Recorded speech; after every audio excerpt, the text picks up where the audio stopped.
Om Swastiastu. Perkenalkan, nama saya Putuwana Sostagiri dari kelas 11-7. Teman-teman, coba kita jujur.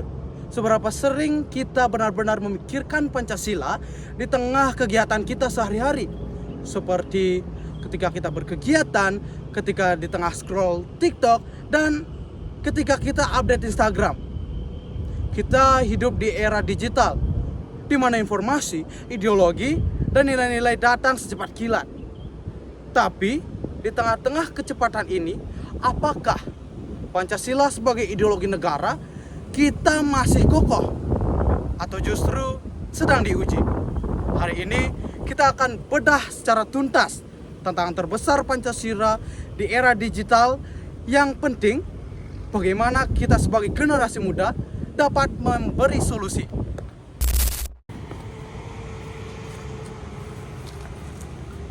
Artikel yang akan kita bahas pada kali ini yakni artikel dari kumparan.com yang merangkum satu isu sentral, yakni tantangan Pancasila sebagai ideologi negara di era digitalisasi. Ideologi yang sudah menjadi fondasi sejak 1945 ini kini menghadapi badai digital yang tak terduga. Secara ringkas, ada 3 hal penting yang krusial yang diulas. Yang pertama, serangan ideologi alternatif. Internet mempermudah penyebaran paham radikal, ekstrim, hingga liberalisme yang bertentangan dengan nilai-nilai luhur kita. Seringkali hal ini dikemas dengan bentuk video yang menarik. Yang kedua, krisis persatuan. Media sosial alih-alih menyatukan justru menjadi lahan subur polarisasi sosial, penyebaran hoax yang mengancam sila ketiga, persatuan Indonesia. Yang ketiga, erosi nilai dasar. Budaya individualisme dan konsumerisme yang dipacu platform digital mulai menggerus semangat gotong royong, solidaritas, hingga keadilan sosial yang termasuk dalam sila keempat dan sila kelima. Singkatnya, Pancasila terancam karena cara nilai-nilai itu disebarkan dan cara kita menyerapnya sudah berubah total.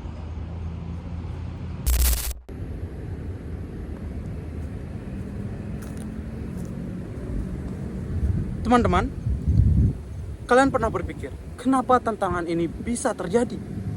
Sebetulnya ada 3 permasalahan utama. Yang pertama, kecepatan teknologi melampaui kapasitas manusia dan regulasinya. Teknologi bergerak lebih cepat dari kemampuan yang kita berpikir kritis, dan bahkan lebih cepat dari regulasi pemerintah. Ruang digital seolah menjadi semacam area tanpa hukum.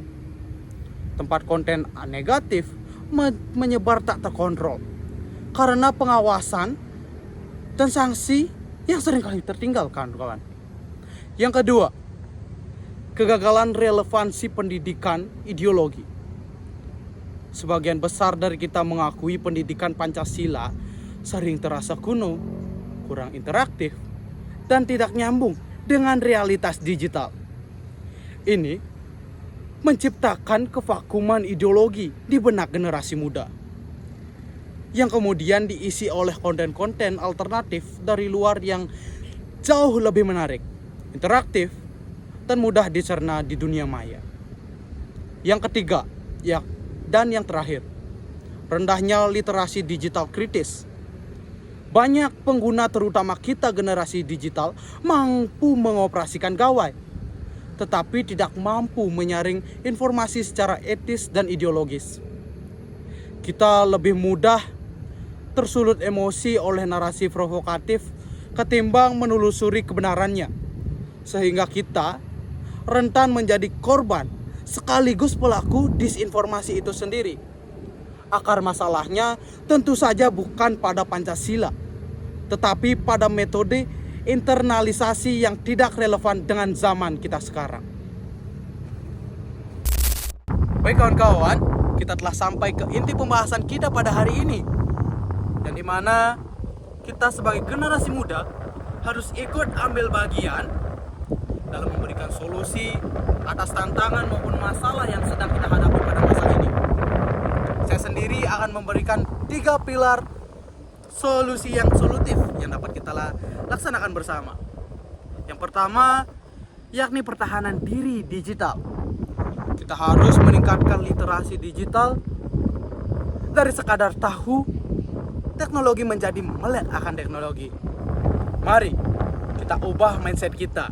Setiap share adalah tanggung jawab moral yang terhubung dalam sila kedua, yakni kemanusiaan yang adil dan beradab. Cek fakta, validasi, sumber yang kita ambil, dan jangan pernah menjadi rantai penyebar hoax, kawan-kawan. Anggap saja ini adalah benteng ideologi pribadi kita di dunia maya. Pilar yang kedua, konten kreatif Pancasila viral. Jika ideologi alternatif saja menyebar lewat meme dan video keren, kenapa kita tidak melakukan hal yang sama? Tugas kita adalah membuat Pancasila menjadi relevan, keren, dan viral. Kita bisa membuat serial pendek tentang implementasi nilai gotong royong dalam proyek digital, membuat podcast filosofis yang ringan tentang keadilan sosial, atau mendesain ulang visual Pancasila agar menarik bagi sugesti yang digital. Jadikan Pancasila sebagai tren positif yang menarik perhatian. Dan kawan-kawan, pilar yang ketiga, yakni digital gotong royong dan aksi nyata. Pancasila tentunya tidak bisa hanya ada di layar. Kita harus menggunakan platform digital untuk menggerakkan aksi nyata. Gunakan media sosial untuk menggalang dana sosial, mencari solusi musyawarah atas masalah lokal, atau sekedar menyampaikan toleransi. Kita harus mengubah energi polarisasi digital menjadi energi solidaritas nyata di dunia nyata. Kawan-kawan, 3 pilar ini seperti literasi krisis, konten kreatif, dan aksi nyata adalah kunci kita sebagai generasi muda untuk memastikan Pancasila bukan hanya masa lalu, tapi masa depan bangsa ini. Saudara-saudara sekalian dan teman-teman yang menonton video ini, kesimpulan fundamental dari tantangan ini adalah bahwa Pancasila tidak membutuhkan pertahanan, melainkan implementasi dan transformasi digital. Kita sebagai generasi muda harus memandang digitalisasi sebagai peluang untuk memperkuat ideologi melalui data dan inovasi. Panggilan aksi kita jelas. Mari jadikan 3 solusi implementatif ini sebagai program prioritas. Mari pastikan bahwa setiap aktivitas kita di ruangan cyber berlandaskan pada framework Pancasila. Dengan kesadaran kolektif dan langkah-langkah inovatif berbasis data ini, kita akan membuktikan bahwa ideologi negara kita akan tetap kokoh, relevan, dan memandu Indonesia